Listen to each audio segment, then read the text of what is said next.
So, pagpalang araw, makinig tayong balita tungkol kay Senator Rodante Marcoleta.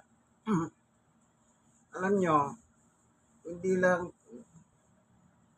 si Senator Ping Lacson nga sabi niya ba't dinala sa PNP General Hospital? Pulis ba yan? O miyembro ba ng pamilyang pulis yan?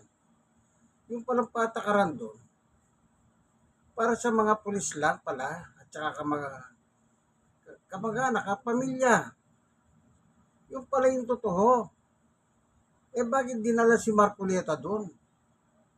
Isipin nyo, meron pa siyang bantay na Philippine National Police. Police pa! Di ba malupit yan?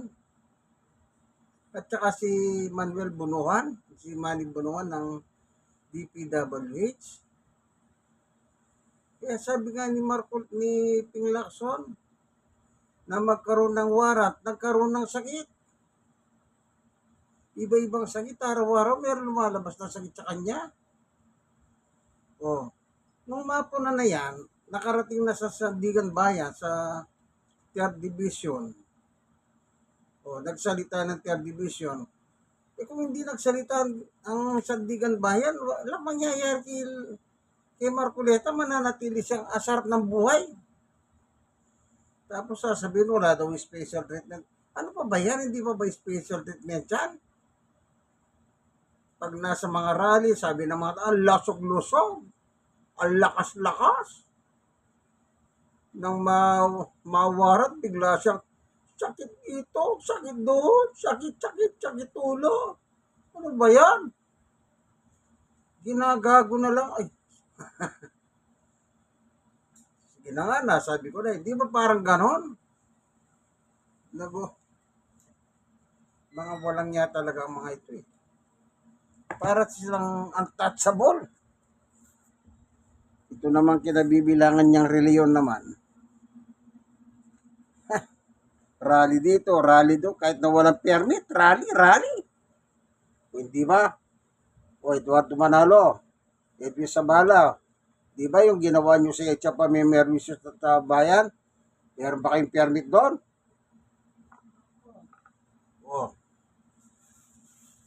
Sino may sabing wala kayong permit?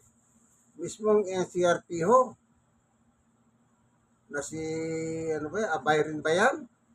Miyembro pala ng Iglesia ni Cristo yun, pero siya nagsabi, wala kayong permit. Nung magsabog kayo ng kadiliman doon sa hijab, talagang, alam nyo, anong utak meron ito na nasabing reliyoso? Sabagay, hindi naman sa Diyos ang mga ito eh. Kasi kung sa Diyos, hindi sana matino sila. Hindi nga sila matino eh.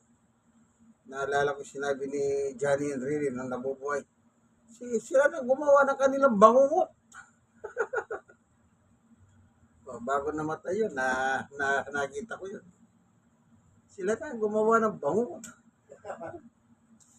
Diba, sabi ni Dalig, Johnny. Kaya alam niyo po, sa totoo lang,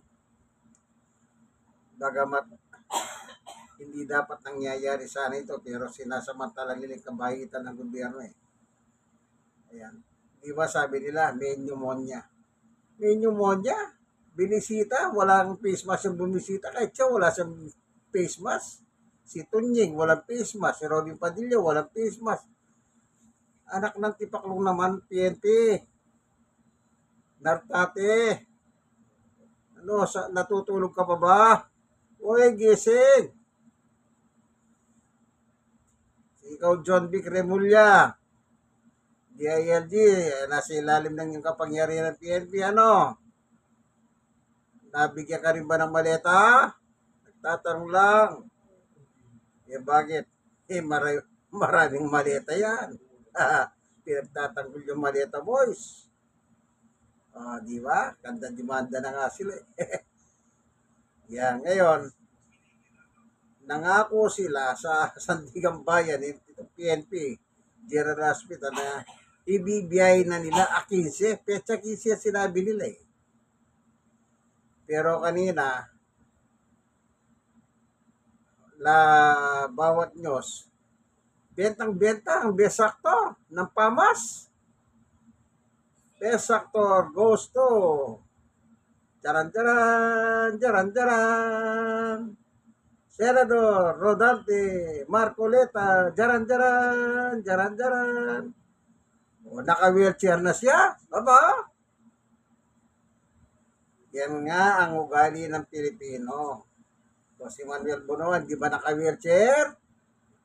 Ah, naka-wheelchair. Ang kapal. Kapal. Sabagay, hindi mo ba kakapalan eh, wala ka nang magagawa. Manood muna tayo, makinig muna tayo ng balita. Senator Rodante Marcoleta has returned to Camp Crame after undergoing a court-ordered medical examination at the Philippine General Hospital. Let's get the latest from mobile journalist Jazz Paredes, who is monitoring developments. Jazz, what's the latest? Binis isinailalim sa isang independent medical assessment si Senador Rodante Marcoleta kaninang umaga sa UP Philippine General Hospital. At ayan nga ay inutos ng Sandigan Bayan na upang magkaroon ng third-party assessment sa kasalukuyang kondisyon ng kalusugan ni Senador Rodante Marcoleta. At Denise, ito nga ay sinagawang examination sa kanya kung matatandaan natin ay ginawa na sa kanya dito sa PNP General Hospital at muli itong ginawa sa UPPGH itong kanyang vital signs, pati yung kanyang blood chem, at 2D echo, at iba pang mga medical examination.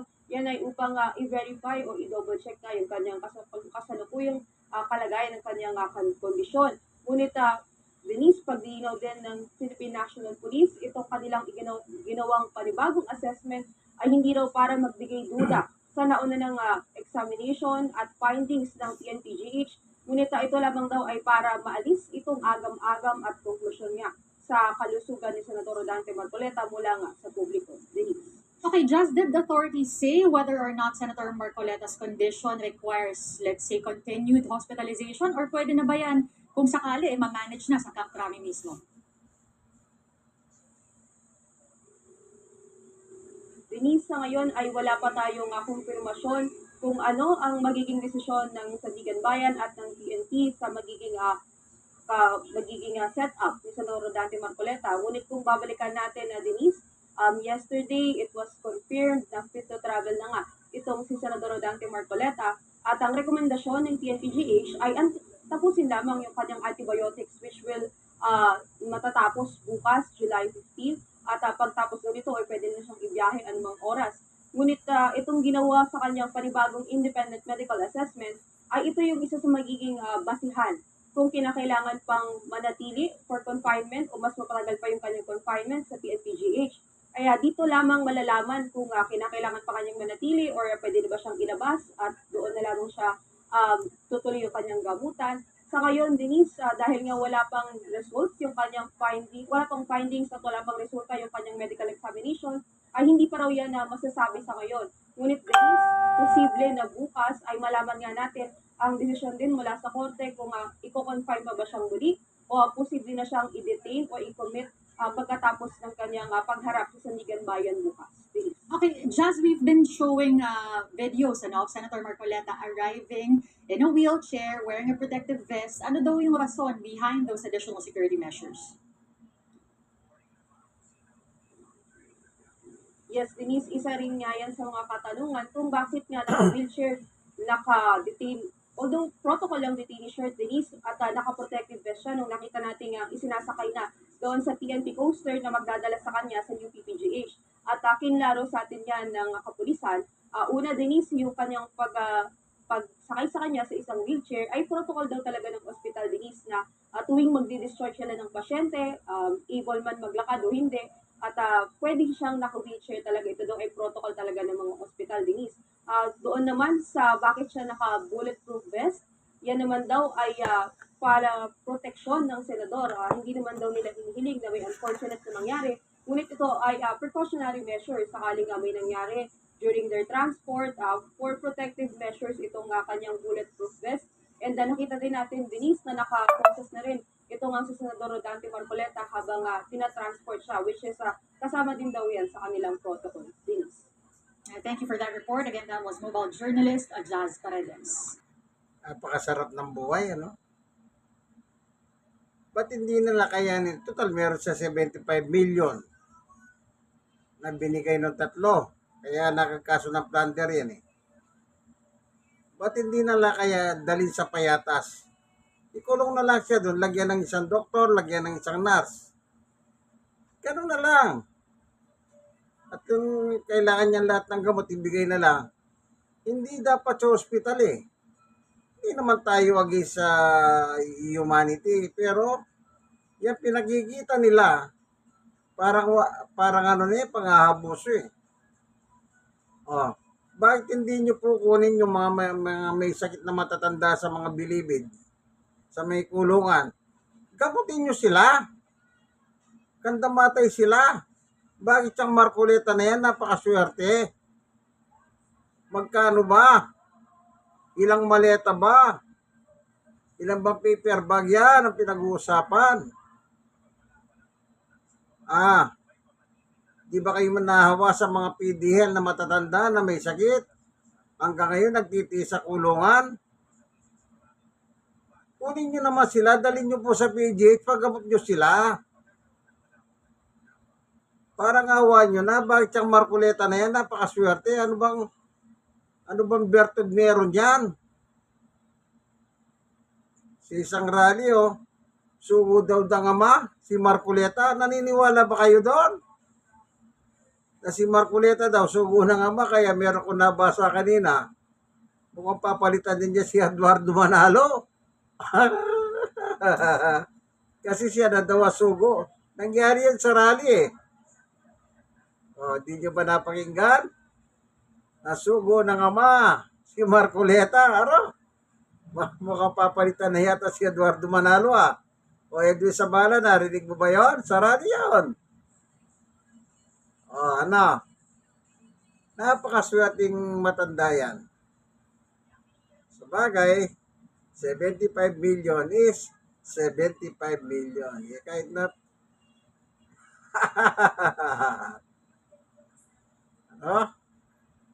talaga naman. Tapos wala daw siya kasalanan. Bakit kakasombas kung kayo naman? Kakasombas siya kung walang kasalanan niya? Masyado ko naman kayong magano kung makapag ano yan? Hindi. Talagang may special dyan. Something special. Something special. Okay, makinig pa tayo. Ito naman, Sandigan Bayan. Tignan natin. Sige, makinig na lang tayo.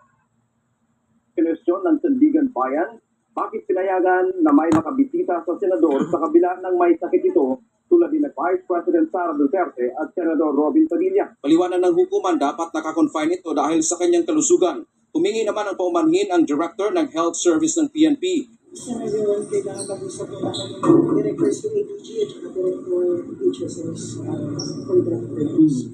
And sa tingin namin, kailangan yung necessary protocols as per the Sandigan Bayan. Question ng Sandigan Bayan, bakit pinayagan na may makabisita?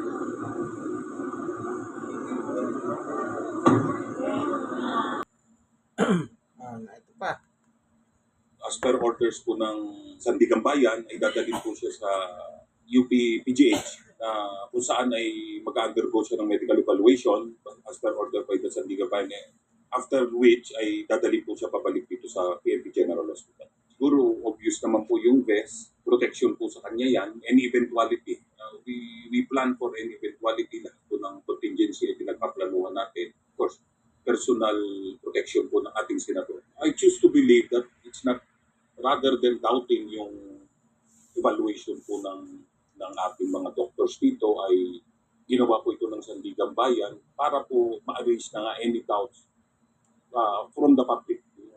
Yung doubts at yung agam-agam ng ating publiko So, nagkakaroon na ng questions siguro dahil nga sa evaluation ng ating mga doktor. So, this will definitely show kung ano po talaga ang status ni Senator Marcoleta. As per order, Ayan.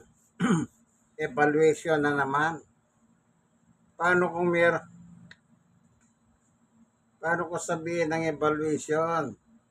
Isang buwan na hindi natin maintindihan ng mga ito eh. Dalhin nyo na lang doon sa kulungan, lagyan nyo ng doktor, lagyan nyo ng nurse, lagyan nyo ng lahat ng gamot na kanyang iinumin. Para naman parehas. Ang daming mga may sakit sa mga kulungan, hindi kayo mahawa. Ba't di nyo sila kunin? Evaluate nyo ang mga kandamatay na eh.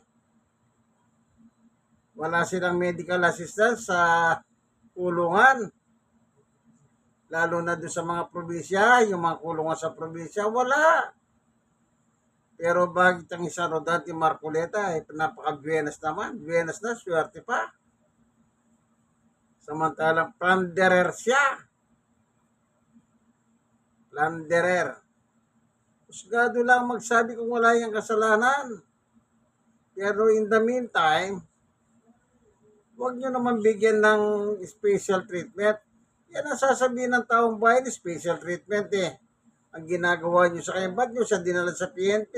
Eh, hindi naman pala miyembro ng pulis yan eh. O, hindi pala miyembro ng pulis, bakit dyan nyo siya dinala? Kaya nyo na magbayad ng ospital, meron sa 75 million eh. Pabayin nyo na sa mga privado o meron naman siyang pera.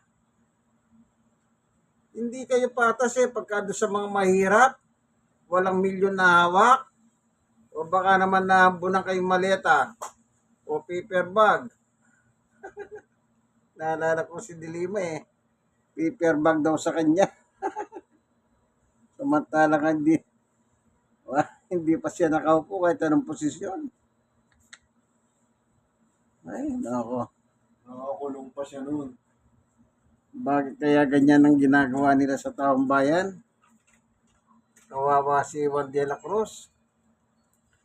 Pagdating sa mga politikong member ng Iglesia ni Cristo yan, na itinatag ni Yumao Felix Manalo na Antikristo at hindi sa Diyos yan. Bakit ko sinabing Antikristo yan? Ang INC ni Manalo, sukat ba naman? Sabi nila si Jesus tao, hindi Diyos. Oh. Pero sa Biblia, si Jesus tunay na Diyos. Oh, di ba Antikristo yan? Kunwari pa, basa-basa sila ng Biblia. Kaya nga pag nagtatanong ako sa social media, hindi nila masagot-sagot eh. Oh, ito baka kayo, meron kayong sasagot. Sino po tinatawag na Diyos sa 2 Korinto 4:4? Yan, pag-isagot lang, Yan ang tanong kasi Iglesia ni Cristo sa social media. Hindi nila masagot, ayaw nila sagutin. O bakit? Kasi malalaglag sila dyan. Kaya kayo pong mga nanonood ng video ito, baka naman alam nyo kung sino yung Diyos na tinutukoy ni Pablo sa 2 Korinto 4:4. Pag-isagot lang. In a nice way, sabi, biblical. Yan, paano yan? Okay, paano yan? Eduardo Manalo, ang sugo daw ng ama ay si Marcoleta. Yari ka na yan. Baka paglabas ng bilibid yan, bilibid siya sa payatas. Pero magkikita sila ng kaibigan niya. Sanggandikit, si Jinggoy. Baka sabihin ni Jinggoy, niloloko mo ko. Sinabi mo, safe ako. Nung sabihin mo, safe ako, hindi nagtagal. Lumabas ang warat o paras ko. Pero, ano kaya sasabihin ni Marcoleta sa kanya? Baka sabihin, huwag kang mag-alala. Sasamahan naman kita eh. Baka ganun mangyayari, Okay? Alam niyo yung mga politikong ito, talagang pinagsasamantala na lang po yung taong bayan. Yung taong bayan nagpapasword sa kanila.